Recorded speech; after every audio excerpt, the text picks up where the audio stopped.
Assalamualaikum warahmatullahi wabarakatuh. Alhamdulillah wassalatu wassalamu ala Rasulillah Sayyidina Muhammad bin Abdullah wa ala alihi wa sahbihi wa man wala wa la hawla wa la quwata illa billah, amma ba'd. Pemirsa yang dirahmati oleh Allah Subhanahu wa taala, pada kesempatan kali ini kita akan berbincang-bincang dengan Bapak Kiai Haji Lutfi Basari. Beliau adalah pengurus Majelis Ulama Indonesia dan beliau juga pengurus MWC NU Singosari Malang. Para pemirsa, kita akan berbincang-bincang dengan Bapak Kiai Haji Lutfi Basari. Saya ingin bertanya, apa sih sekte Wahabi itu? Alhamdulillah, terima kasih sekali atas kesempatan yang diberikan pada saya. Kalau saya ditanya tentang sekte Wahabi itu apa, maka kita harus merujuk kepada karya para ulama terdahulu ya, khususnya yang hidup tidak jauh dari perkembangan mulai timbulnya sekte Wahabi. Di dalam kitab Fitnatul Wahabiyah yang dikarang oleh Sayyid Ahmad Zaini Dahlan disebutkan bahwa sekte Wahabiyah itu adalah sekte yang dicetuskan oleh seorang yang bernama Syekh Muhammad bin Abdul Wahab An-Najdi. Dikatakan An-Najdi itu adalah mereka hidup di daerah Najd, atau gampangnya kalau zaman sekarang itu sekitar Riyadh di Saudi Arabia. Itu yang namanya sekte Wahabiyah. Memang ada orang-orang zaman sekarang yang ingin menutup-nutupi ya tentang sekte Wahabi ini. Mereka menisbatkan bahwasanya sekte Wahabi itu menurut mereka seperti orang-orang Salafi, mengaku Salafi itu katanya adalah aliran yang dicetuskan oleh Abdul Wahab bin Abdurrahman bin Rustum. Ini kamuflase sebenarnya. Tapi kalau kita melihat sejarah yang dikatakan oleh para ulama terdahulu, bahwa yang namanya sekte Wahabiyah adalah sekte yang dicetuskan oleh Syekh Muhammad bin Abdul Wahab An-Najdi. Pemirsa, kita juga ingin tahu bagaimana ajaran Wahabi itu. Bapak Kiai, kita ingin mengetahui apa sih ajaran Wahabi itu? Begini ya, kalau kita bicara tentang ajaran Wahabi, ada dua permasalahan ini ya. Kalau kita akan melihat tentang akidahnya orang-orang Wahabi, itu mereka adalah penganut kelompok Mujassimah. Yang dimaksud Mujassimah adalah kelompok yang menisbatkan tubuh kepada zat Allah Subhanahu wa taala. Jadi kalau mereka menemukan ayat Al-Qur'an atau hadis Nabi, di sana ada kalimat-kalimat Ainullah yang artinya itu mata Allah, atau Yadullah yang artinya itu tangan Allah, maka mereka secara otomatis mengatakan bahwa mata Allah itu ya seperti mata kita ini, bisa berkedip, bisa melihat, bisa melirik. Kalaupun tangan Allah, ya seakan-akan tangan bagi Allah itu yang bisa mengambil, bisa seperti tangan manusia ini. Maka mereka menyerupakan Allah itu dengan makhluk, karena makhluk yang punya tubuh kan, punya jisim, badan. Sedangkan Allah adalah zat yang maha suci dari segala macam bentuk tubuh, badan, anggota. Ini semuanya itu maha suci dari itu semuanya. Itulah antara lain ajaran dari sekte Wahabi dalam sisi akidah. Sedangkan dalam sisi amaliyah, mereka ini seringkali mengatakan siapa saja yang amaliyahnya itu tidak sama dengan yang diyakini mereka, maka orang lain dikatakan ini bid'ah, sesat. Misalnya orang ziarah kubur gitu ya, padahal Nabi mengajarkan tentang ziarah kubur, tapi orang-orang Wahabi justru mengatakan yang ziarah kubur ini sama dengan menyembah kuburan. Semacam itu namanya sekte Wahabi. Ada orang baca maulid Nabi, itu kan sholawat kepada Nabi dan juga bergembira atas kelahiran Nabi, karena Nabi sendiri pernah bergembira atas kelahiran beliau sendiri, cuman bentuknya dengan berpuasa. Tapi sekte Wahabi tidak demikian, menuduh siapa orang yang mengadakan maulid Nabi maka itu adalah pelaku bid'ah, dan orang yang melakukan bid'ah besok akan masuk neraka. Ini tata cara muamalahnya orang Wahabi terhadap dunia Islam yang dilakukan oleh mayoritas masyarakat di dunia ini. Ini perbedaan antara Ahlussunnah wal Jamaah dengan sekte Wahabi. Bapak Kiai, bagaimana perkembangan sekte Wahabi di Indonesia ini? Mungkin Bapak Kiai bisa jelaskan. Baik, jadi begini ya, perkembangan sekte Wahabi ini sebenarnya sudah sangat mengkhawatirkan ya di Indonesia. Mereka ini dibawa oleh sebagian alumni-alumni yang keluar dari Timur Tengah, khususnya dari Saudi Arabia. Yang kebetulan di Saudi Arabia mereka tidak belajar kepada ulama-ulama Ahlussunnah wal Jamaah. Alhamdulillah saya pun belajar di Madinah 3 tahun, di Makkah 5 tahun. Tapi saya belajar kepada guru yang benar-benar Ahlussunnah wal Jamaah. Beliau adalah Abu Ya As-Sayyid Muhammad bin Alwi Al-Maliki. Itu imamnya Ahlussunnah wal Jamaah untuk abad sekarang ini ya. Ada sebagian dari orang-orang Indonesia yang belajar ke Saudi tapi belajarnya kepada tokoh-tokoh Wahabi. Padahal kadang-kadang mereka ini tatkala di Indonesia ya Ahlussunnah wal Jamaah, kemudian berangkat ke Saudi, belajar di sana kepada tokoh-tokoh Wahabi, pulang jadilah penganut sekte Wahabi. Kemudian mereka ini menyebarkan apa yang dipelajari dari tokoh-tokoh Wahabi Saudi Arabia, diajarkan kepada masyarakat, sehingga terjadi ketidaksinkronan antara warga mayoritas ini dengan pendatang baru, yaitu tokoh-tokoh Wahabi Indonesia. Ini sangat mengkhawatirkan, dan bisa dikatakan hampir di pelosok-pelosok juga mulai mereka ajarkan apa yang dibawa dari Saudi tersebut.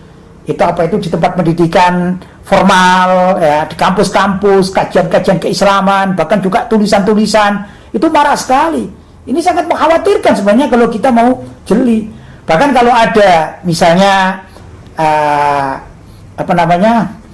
pameran buku Islam, ini kalau kita masuk di sana, bahkan mencari kitabnya ulama-ulama atau kiai-kiai, ustadz-ustadz Ahlussunnah wal Jamaah ini susah. Yang paling marah justru kitab-kitab yang ditulis oleh orang-orang Wahabi ini banyak. Inilah perkembangan di Indonesia. Belum lagi mereka gencar masuk di beberapa tempat, di masjid, di musola misalnya ya, kemudian di kampung-kampung, di kampus-kampus, bahkan di pondok-pondok pesantren. Mereka mengenalkan ajaran yang dibawa dari Saudi Arabia, dari kelompok-kelompok Wahabi itu sendiri. Itu yang terjadi di Indonesia. Terus perkembangan Wahabi di dunia maya dan di dunia nyata itu bagaimana Bapak Kiai? Ya, memang ironis ya, kalau kita bicara dunia maya. Kalau dunia nyata saya kira tadi sudah saya sampaikan ya, itu keprihatinan kita, buku-buku, bahkan mereka juga memasukkan dalam dunia pendidikan formal itu ada masukan-masukan dari mereka. Ada, contoh ada tulisan dalam buku pendidikan itu tentang trilogi dari ketauhidan mereka, yaitu tauhid uluhiyah, rububiyah, asma wa sifat. Nah, ini dunia nyatanya mereka memasukkan dalam dunia pendidikan formal yang berbasis keagamaan. Itu nyata namanya. Sedangkan dunia maya, la haula wala quwata illa billahil aliyil azim, itu sangat memprihatinkan. Dunia maya dalam konsep keagamaan ini dimasuki banyak sekali dari tulisan-tulisan kaum Wahabi. Tujuan apa? Mereka tahu bahwasanya orang Indonesia ini generasi mudanya zaman sekarang kan dikatakan era digital ya. Era digital itu mereka bermain di dunia internet. Bahkan anak muda-muda yang tidak pernah mengaji kitab, apalagi memiliki guru yang benar, memiliki panutan ulama yang benar. Enggak, mereka ini orang-orang awam.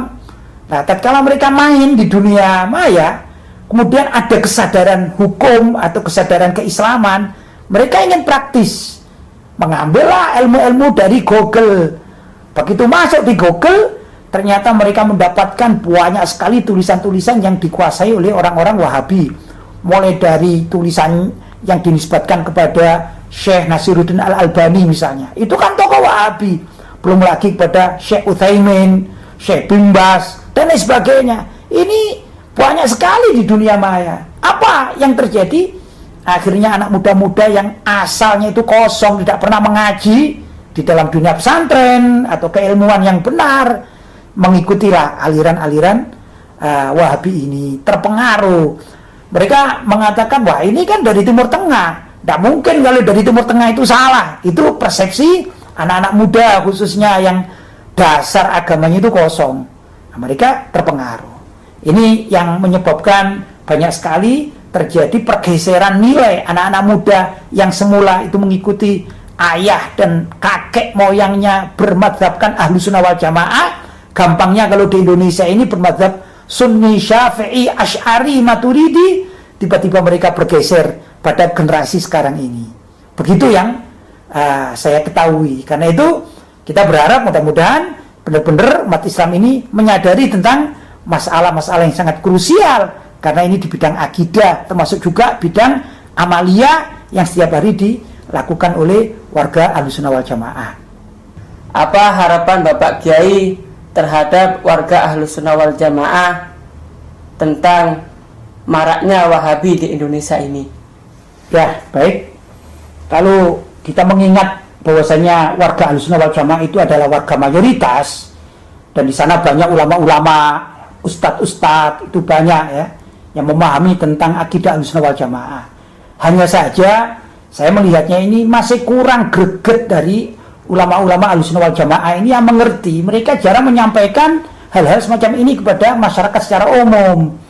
Nah, kebanyakan dai-dai kita itu hanya berbicara akhlak, ya memang baik itu, berbicara kesabaran, bertakwa kepada Allah, itu baik. Tapi yang berbicara tentang akidah dan perkembangan tentang kesesatan-kesesatan yang sekarang marak sekeliling kita, khususnya masalah Wahabi ini, cuma 1-2 saja, tidak banyak. Inilah perlunya tokoh-tokoh Ahlussunnah wal Jamaah, kemudian didukung oleh masyarakat Ahlussunnah wal Jamaah. Bagaimana caranya mereka ini benar-benar menolak perkembangan Wahabi ini di sekitar lingkungan kita. Kalau sudah tokoh-tokohnya bergerak semuanya, yang mereka memang Ahlussunnah wal Jamaah, ya insya Allah Indonesia ini akan menjadi aman. Tapi kalau sudah tokoh-tokoh Ahlussunnah wal Jamaah, para ulamanya, para ustadznya tidak mau peduli, hanya berbicara tentang hal-hal kemasyarakatan biasa, ya masalah keikhlasan baik semuanya itu, masalah akhlak, maka suatu saat nanti Indonesia ini akan tertutup dan akan dikuasai oleh Wahabi. Seperti konon di Makkah atau di Saudi sendiri, asalnya mereka itu adalah Ahlussunnah wal Jamaah. Kemudian datanglah Muhammad bin Abdul Wahab yang berkolaborasi dengan Raja Saud, maka menjadi mayoritaslah orang-orang Wahabi ini menguasai masyarakat Saudi Arabia. Begitu, karena di zaman tersebut kekuasaan ini benar-benar kuat melewati jalur-jalur politik. Nah, kalau di Indonesia misalnya, kan banyak orang Ahlussunnah wal Jamaah yang ada atau hidup dalam politik Islam Ahlussunnah wal Jamaah. Belum lagi di ormas-ormas Ahlussunnah wal Jamaah. Kalau mereka ini tidak peduli, naudzubillah min dzalik, kalau Indonesia dikuasai oleh orang-orang Wahabi. Karena itu saya berharap dan juga bermohon kepada Allah, mudah-mudahan para ulama di Indonesia ini menyadari atas apa yang sekarang terjadi, kemudian mereka bersama-sama ikut memerangi aliran-aliran sesat, akidah-akidah yang keluar dari ajaran Ahlussunnah wal Jamaah, khususnya adalah dari sekte Wahabi ini. Begitu yang saya mengerti sementara waktu di dalam dunia kita di Indonesia ini. Demikian bincang-bincang kami bersama Kiai Haji Lutfi Basori. Semoga ada manfaatnya bagi kita dan anak cucu kita. Hadza minni wal afu minkum. Wassalamualaikum warahmatullahi wabarakatuh.